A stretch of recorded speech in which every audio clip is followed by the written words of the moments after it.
Olá, pessoal, bem-vindos. Olha, hoje a gente vai mergulhar de cabeça num dos temas mais difíceis e, talvez por isso mesmo, um dos mais importantes para a gente entender a nossa fé, a doutrina do pecado, ou a martiologia.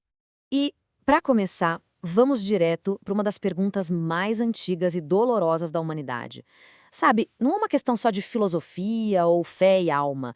É algo que a gente sente na pele, vendo o noticiário ou olhando para dentro do nosso próprio coração. Essa luta interna, essa falha trágica que parece que vem de fábrica, tem um nome teológico: pecado. E entender isso é fundamental, gente. Porque, vamos ser sinceros, uma visão superficial do pecado leva invariavelmente a uma fé superficial. Então é isso.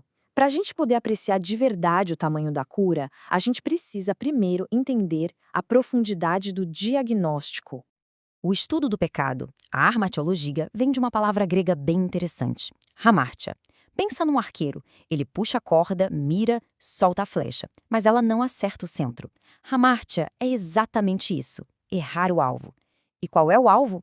É o padrão perfeito da santidade de Deus, como Paulo diz em Romanos 3:23. O pecado, na sua essência, é essa falha.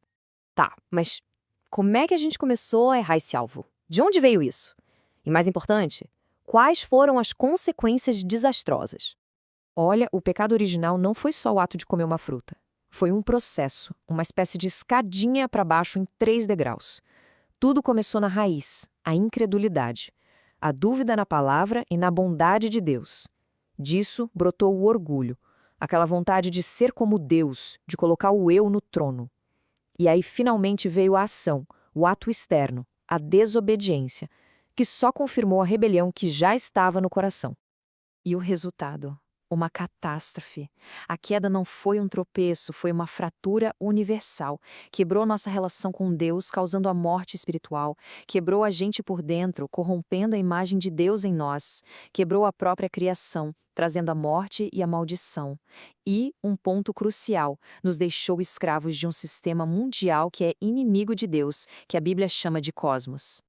E é justamente esse diagnóstico, essa ideia de que a gente está totalmente quebrado e incapaz de se consertar, que nos joga no meio de um dos maiores debates da história da teologia. É aqui que fica interessante.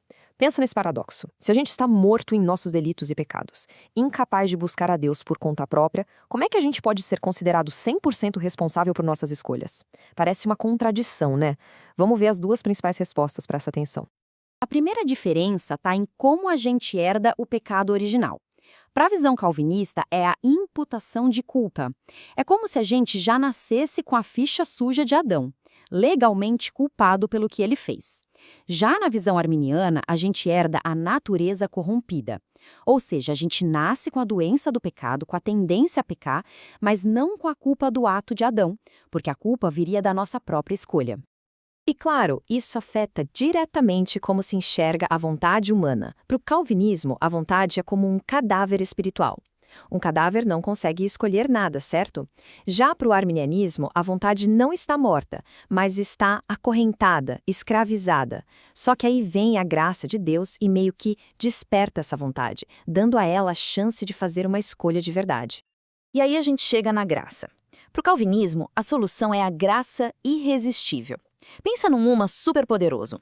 Ela é dada só aos eleitos, e quando age, a pessoa vai crer, sem chance de resistir. Já para o arminianismo, a resposta é a graça preveniente. Ela é uma graça que capacita, que se estende a todas as pessoas e torna a salvação uma possibilidade real para qualquer um que decida crer.